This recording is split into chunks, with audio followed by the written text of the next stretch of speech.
Hello बच्चों, let's read the question. The ratio of displacement to distance is. So similar article हम देख सकते हैं NCERT class 11th part 1 page number 41 पर and 40 पर भी इसका कुछ पार्ट गिवन है। सो पेज नंबर 40 पर हमें क्लियरली गिवन है कि जब भी हम बात करेंगे motion in a straight line की, which is also called as motion in one dimension, और this is also called as the rectilinear motion. So इस मोशन में हम जब भी बात करेंगे तो दो ही डायरेक्शंस पॉसिबल हैं। First direction is the backward and the second direction is the forward. So हम लोग एक एग्जाम्पल ले लेते हैं इस क्वेश्चन को समझने के लिए। Let A be the starting point and B be the end point. ठीक, A से एक ऑब्जेक्ट अपनी जर्नी स्टार्ट करता है और B पॉइंट पर खत्म करता है। अब यहाँ पर हम केसेस ले लेते हैं, case 1 and case number 2। So case 1 में मान लेते हैं पार्टिकल A से स्टार्ट करके B पर अपनी जर्नी खत्म कर देता है। इट मीन्स अब यहाँ पर हम बात करेंगे पहले तो डिस्प्लेसमेंट की एंड देन कंपैरिजन में हम लोग फाइंड करेंगे यहाँ पर डिस्टेंस।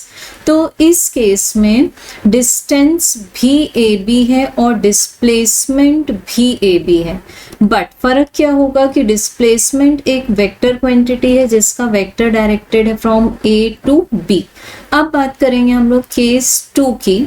सो केस 2 में मान लेते हैं पार्टिकल A से स्टार्ट करता है, B पर एंड करता है, फिर B से वो टर्न ले लेता है। इट मीन्स अब वो कहाँ से स्टार्ट करता है, B से, और A पर अपनी जर्नी को एंड करता है। इट मीन्स केस 2 में पार्टिकल A से B गया पहले, मीन्स फॉरवर्ड मोशन मान लिया, देन B से A आया तो जिसको हमने मान लिया बैकवर्ड मोशन, तो ये हो गया मोशन इन 1D।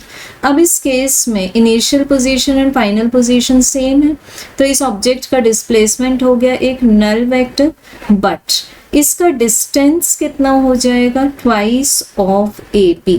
सो अगर हम चेक करें केस नंबर 1 में कि the ratio of the displacement to distance, तो यहाँ भी हम डिस्प्लेसमेंट का मैग्नीट्यूड कंसीडर करेंगे। So this ratio is possible as 1, but case 2 में अगर हम माने, केस 1 में 1 आ गया, केस 2 में हम माने तो हमारे पास डिस्प्लेसमेंट टू डिस्टेंस रेशियो आ जाएगा 0। सो ये कभी भी मोर देन 1 पॉसिबल नहीं है, हमेशा 1 हो ऐसा भी पॉसिबल नहीं है, और हमेशा लेस देन 1 हो ऐसा भी पॉसिबल नहीं है। So only correct answer is option number 4। Thank you.